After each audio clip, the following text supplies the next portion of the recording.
Good morning students. ये video class 8 के लिए है और हम पढ़ रहे हैं एसएसटी का 8 chapter women caste and reforms. Last video में हमने पढ़ा था लॉ अगेंस्ट चाइल्ड मैरिज। ठीक है, तो हमने पढ़ा था कि कौन कौन से नए कानून बने हैं, जैसे सती प्रथा पर, है ना, बाल विवाह पर। तो इस तरह से हमने ये law against child marriage, law against sati, इस तरह से हमने ये पढ़ा था। आज हम पढ़ने वाले हैं कास्ट एंड सोशल रिफॉर्म्स। ठीक है, आज का हमारा टॉपिक है कास्ट एंड सोशल रिफॉर्म्स, जाति और समाज सुधारक। देन स्टार्ट करते हैं। The caste system in India is the paradigmatic ethnographic example of caste. Bharat में जाति व्यवस्था के निर्देशनात्मक नववृक्ष विज्ञान उदाहरण है जाति के। ठीक है, क्योंकि ये एथनोग्राफिक क्या है ना, एथनोग्राफिक नववृक्ष विज्ञान क्या है, ये विज्ञान क्या है, एक मानव विज्ञान का ही हिस्सा है। इसके अंदर जो है रिफॉर्मर्स वगैरह जो होते हैं वो किसी जाति व्यवस्था का अध्ययन करते हैं। It had origin in ancient India.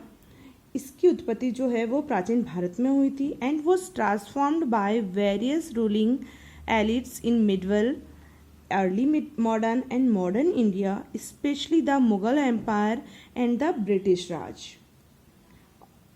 और ये मध्ययुगीन प्रारंभिक आधुनिक और आधुनिक भारत विशेष रूप से मुगल साम्राज्य और ब्रिटिश राज ने विभिन्न सत्ताधारी कुलीनों द्वारा बदल दिया गया था।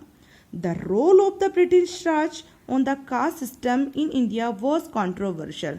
और हमेशा से ही जो ब्रिटिश राज का जो भारत के अंदर जाति व्यवस्था के ऊपर जो है जो चीज़ें जो थी वो हमेशा ही विवादित थी। The caste system became legally rigid during the Raj. और ब्रिटिश शासन के समय से ही जो भारत के अंदर जो जाति व्यवस्था जो है वो बहुत ही जड़ों तक एकदम से समाई हुई थी, बहुत ज़्यादा जाति व्यवस्था को मानते थे, है ना। So between 1860 and 1920, the British segregated Indians by caste, granting administrative jobs and senior appointments only to the upper castes। क्या होता था, 1860 और 1920 के बीच ब्रिटिशों ने जाति के आधार पर भारतीयों को अलग थलग कर दिया और क्या किया, केवल उच्च जाति के लोगों को ही प्रशासनिक नौकरी और विशिष्ट नियुक्तियां दी गई, है ना, एडमिनिस्ट्रेटिव जॉब और सीनियर अपॉइंटमेंट, जो उच्च जो पद जो होते थे उन पर किसको रखते थे, जो उच्च जाति के लोग होते थे। मतलब जो अंग्रेज जो क्या करते थे, भारत के लोगों में बहुत ज़्यादा जातिगत भेदभाव रखते थे। Starting with the 19th century और 19वीं शताब्दी के शुरुआत में the British colonial government, British अपनी सरकार ने passed a series of laws, बहुत सारे नए कानून बनाए, है ना, that applied to Indians based on their religion and caste identification. और वो किसके आधार पर बनाए गए थे, जो भारतीय धर्म और जाति के पहचान के आधार पर लागू होते थे। ऐसे उन्होंने कुछ कानून बनाए, है ना, कि जातिगत आधार पर जो जिस जाति का है तो उसके ऊपर कुछ कानून बना दिए गए, इस जाति के लोग जो होंगे तो उनके ऊपर कुछ कानून है। द ब्रिटिश कॉलोनियल गवर्नमेंट, भारतीय जो ब्रिटिश औपनिवेशिक सरकार है, for instance enacted the criminal tribe act of 1871। और उन्होंने ब्रिटिश औपनिवेशिक सरकार ने 1871 में एक कानून बनाया जिसे क्या कहा जाता है, आपराधिक जनजाति एक्ट। ठीक है, और इसके अंतर्गत क्या होता था, this law declared everyone belonging to certain caste to be born with criminal tendencies. क्या कर दिया, देखो क्या करा उन्होंने ब्रिटिश सरकार ने, कि इसके अंतर्गत, इसके कानून के अंतर्गत क्या होता था, कई जनजातियों को जन्मजात ही अपराध घोषित कर दिया गया था, अपराधी घोषित कर दिया गया, कि कुछ जातियों को इस क्रिमिनल ट्राइबल एक्ट के अंतर्गत रख दिया गया था। और फिर जो व्यक्ति इस जाति के अंतर्गत जन्म लेता था वो जन्म से ही क्या हो जाता था, अपराधी हो जाता। भले ही वो अपराधी नहीं है, लेकिन अगर उसने इस जाति के अंदर, इस क्रिमिनल ट्राइबल्स एक्ट के अंदर जो जनजाति आ रही है उसके अंदर जो अगर उनकी जाति है तो वो क्या हो जाएगा, अपराधी घोषित कर दिया गया था, है ना। तो इस तरह से बहुत ज़्यादा कास्ट को लेकर बहुत ज़्यादा प्रॉब्लम्स थी। The reformers of this period condemns caste inequalities। और जो सुधारक जो थे उन्होंने इस युग की जो जातिगत असमानता को की घोर निंदा करी थी।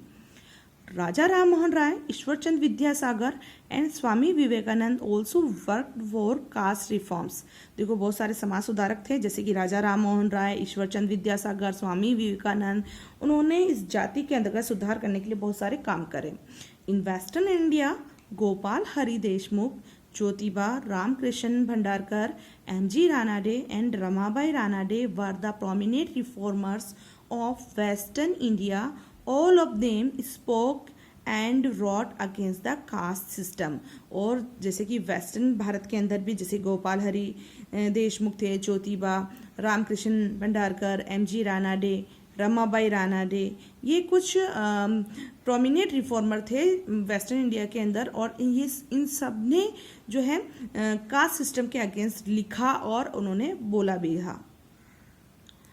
फिर है demands for equality and justice, समानता और न्याय की मांग। Demands for equality and justice, समानता और न्याय की मांग। Gradually by the second half of the 19th century, people from within the non-Brahman caste began organizing movement against caste discrimination. 19वीं सदी के दूसरे हिस्से तक गैर ब्राह्मण जाति है ना, नॉन ब्राह्मण कास्ट है ना, गैर ब्राह्मण जाति के भीतर के लोग भी जातिगत भेदभाव के खिलाफ क्या करने लगे, अगेंस्ट होने लगे, है ना, इसके अगेंस्ट होने लगे थे। And demanded social equality and justice, और क्या करने लगे, और न्याय की मांग करने लगे। किसे, उन्होंने सामाजिक समानता और न्याय की मांग करते हुए क्या करे, उन्होंने आंदोलन स्टार्ट कर दिए। The Satnami movement in central India was founded by Ghasidas, who worked among the leather worker and organised a movement to improve their social status. मध्य भारत में सतनामी आंदोलन की शुरुआत किसने शुरू करी, घासीदास ने शुरू करी थी, और जिन्होंने क्या करा, जिन्होंने चमड़े के काम करने वालों को संगठित करा, उनको ऑर्गेनाइज करना लगे, और उनकी सामाजिक स्थिति में सुधार के लिए उन्होंने आंदोलन शुरू किया, छेड़ दिया। In eastern Bengal, Haridas Thakur's Matua sect work among Kandela cultivators. जो ठाकुर हरिदास जो थे पूरी बंगाल के अंदर, उन्होंने मंथुआ पंथ में चंडाल काश्तकारों के साथ में, सॉरी ये चंडाल था, चंडाल कल्टिवेटर्स के साथ में चंडाल काश्तकारों के बीच काम करना स्टार्ट किया। Haridas question Brahmanical text that supported the caste system. जो हरिदास जो थे, उन्होंने जाति व्यवस्था को सही ठहराने वाले जो ब्राह्मण टेक्स्ट जो थे, उनसे उन ग्रंथों पर उन्होंने सवाल उठाए, है ना, क्योंकि जो ब्राह्मणी टेक्स्ट काल थे उस समय के, जो वो कह रहे थे कि जाति व्यवस्था सही है, तो उसके खिलाफ उन्होंने हरिदास ने सवाल उठाए कि भाई ये क्यों सही है। In what is present day Keralam, a guru from aggressive caste, Shri Narayana Guru proclaimed the ideals of unity for his people. वहाँ ऐसवा जाति के श्री नारायण गुरु ने अपने ही लोगों के बीच एकता का आदर्श रखा, है ना, श्री नारायण गुरुदास ने, है ना, अपने लोगों के बीच में क्या रखा, यूनिटी की भावना रखी, ठीक है। एंड उन्होंने क्या करा, he argued against treating people unequally on the basis of caste difference. उन्होंने जातिगत विभिन्नता के आधार पर लोगों के बीच भेदभाव करने पर उन्होंने विरोध किया था, है ना, आर्ग्यूड करना। अकॉर्डिंग टू हिम, उनके अनुसार all human kind belong to the same kind. उनके अनुसार क्या थी, सारी मानवता ही एक जाति है। One of his famous statements was, उनके एक फेमस जो उनका महत्वपूर्ण कथन था, औरु जाति औरु मतम औरु देवम मनुष्यानु। इसका मतलब होता है कि वन कास्ट एक जाति होनी चाहिए, वन रिलीजन एक धर्म होना चाहिए, and one God for human kind, और मानव के लिए क्या होना चाहिए, मानव के एक धर्म एक ईश्वर होना चाहिए, है ना। वन कास्ट एक जाति होनी चाहिए, एक धर्म होना चाहिए, और एक ईश्वर होना चाहिए, ठीक है, ह्यूमन काइंड के लिए। All these sects were founded by leaders who came from non Brahmin caste and work against them. इन सभी ग्रंथों की स्थापना ऐसे लोगों ने की थी जो गैर ब्राह्मण जातियों में से थे, दे ट्राइड टू, देखो यहाँ पे all this state were founded, ये सभी जो भी थे प्रांत वगैरह जो थे, स्टेट्स मानते जैसे बहुत सारे समुदाय जो होते हैं ना, वो तो ऐसे समुदाय की स्थापना किसने करी थी? गैर ब्राह्मण जाति के लोगों ने करी थी, ठीक है। And they try to change those habits and practices which proved the contempt of dominate caste, और उनका क्या था,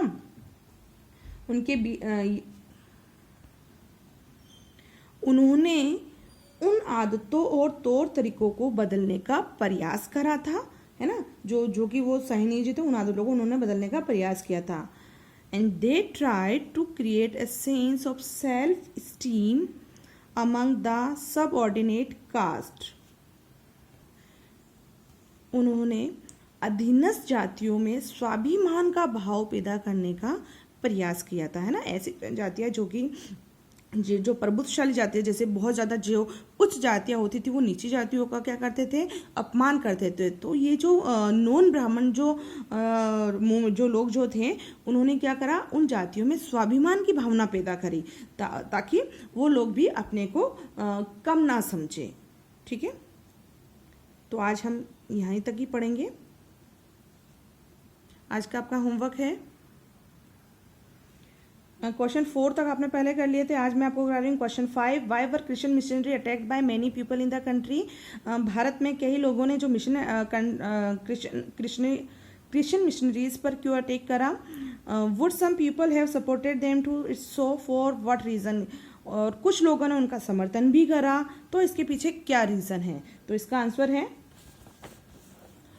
क्वेश्चन नंबर आप बुक में से कर लेना, 5 क्वेश्चन है, आंसर है people suspected that Christian missionaries were involved in forced conversion of the poor and tribal people from Hinduism to Christianity.